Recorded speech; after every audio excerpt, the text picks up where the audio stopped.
Saturday's moves from the Miami Dolphins showed us a lot, especially when it comes to the quarterback situation.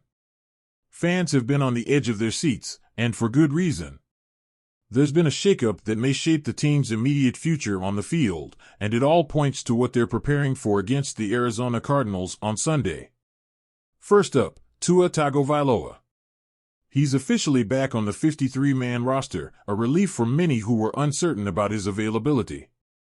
Seeing him cleared and ready adds confidence. He's the guy Miami wants leading the charge, especially in big moments. But here's the twist. Skylar Thompson is now officially the one and only backup quarterback against Arizona. That means if things go sideways and Tua can't continue, it's all on Thompson. There's no safety net beyond him because C.J. Beathard, who just replaced Tim Boyle as the third quarterback, isn't on the active roster.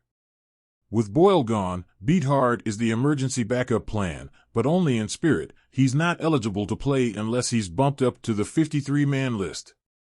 This raises the stakes and could spell some real drama if Tua or Thompson needs help mid-game. As for Boyle, his release wasn't exactly shocking. Boyle had his chance, but it didn't pan out, and Huntley going to IR only solidified Thompson's position as QB2. So while Boyle moves on, Beathard steps in. However, let's be clear, Beathard is still behind Thompson. It's unlikely he'll see the field right away, especially since he's fresh to the team, but there's the thought that he might be brought up later, possibly in a situation where he and Thompson share active roster spots, depending on how the quarterback dynamic plays out. And beyond quarterbacks, let's talk about the other changes, like defensive tackle Neil Farrell Jr. and long snapper Matt Overton, both pulled from the practice squad for this game. Blake Ferguson is still out for at least 3 games on the reserve/non-football illness list, making Overton's elevation crucial. This part feels straightforward. Miami needs a long snapper, and Overton's the guy while Ferguson heals. But what's intriguing is Overton's situation.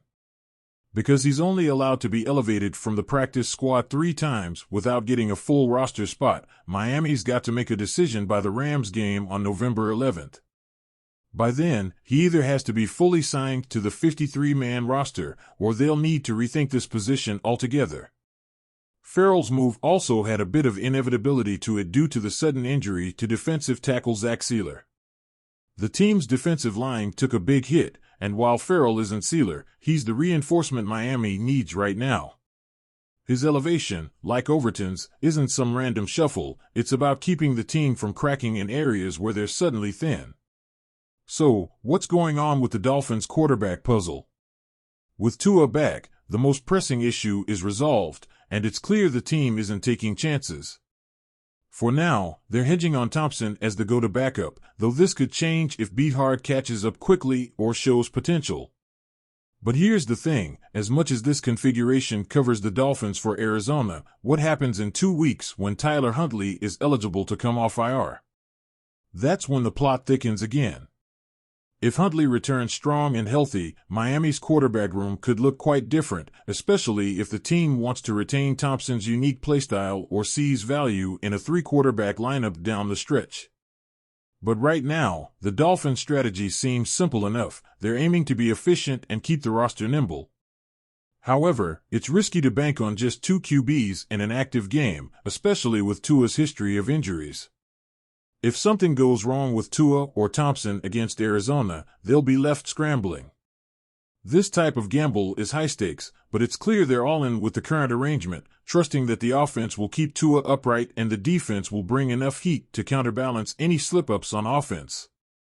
Then, there's the looming showdown with the Rams and what decisions will need to be made by then, especially if Overton needs a full roster spot to continue playing.